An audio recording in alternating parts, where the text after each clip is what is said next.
السلام علیکم تنویر صاحب، میں اشار کی عدالت لائیو شو سے بات کر رہا ہوں۔ وعلیکم السلام محترم تنویر صاحب، کل رات کو ایک نیوز چینل کے ذریعہ آپ نے خبر سنی ہوگی سوشل میڈیا میں کہ آپ کے قداور لیڈر جو سرن کوٹ کے ہیں، نیشنل کانفرنس کی بات کر رہا ہوں، انہوں نے کہا کہ میاں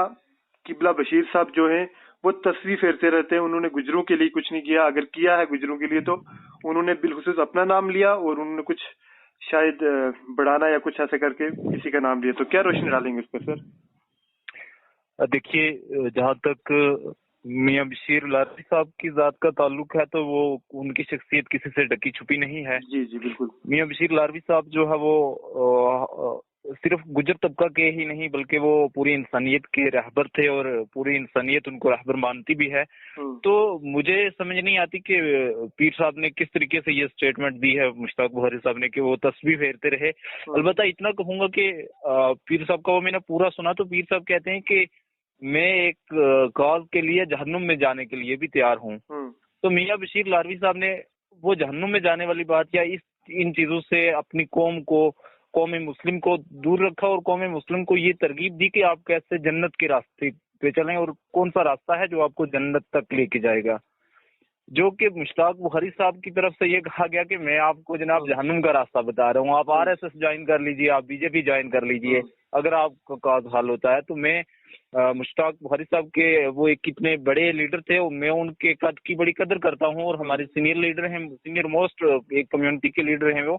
تو ان کے منہ سے اس طرح کی نازیبا زبان جو ہے وہ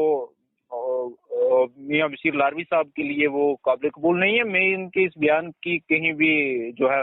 حمایت نہیں کروں گا، میں تو اس کی مذمت کروں گا کہ میاں صاحب کے لیے اگر مشتاق بخاری چھوڑ کے کوئی بھی ایسی لینگویج یوز کرے گا تو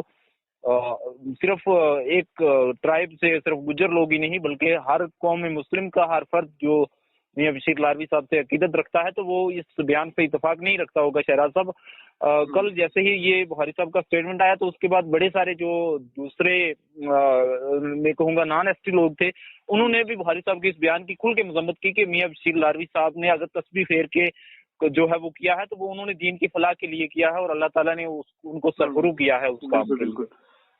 اگر ایسا مطلب جس طریقے کی ہم بات کر رہے ہیں، جاوید رائی صاحب کا ایک انہوں نے انٹرویو لیا تھا، اس میں انہوں نے کہا کہ میں بالکل بھی کبھی جماعت نہیں چینج کروں گا، جس جماعت میں چلا گیا ہوں آخری دم تک اسی جماعت میں رہوں گا۔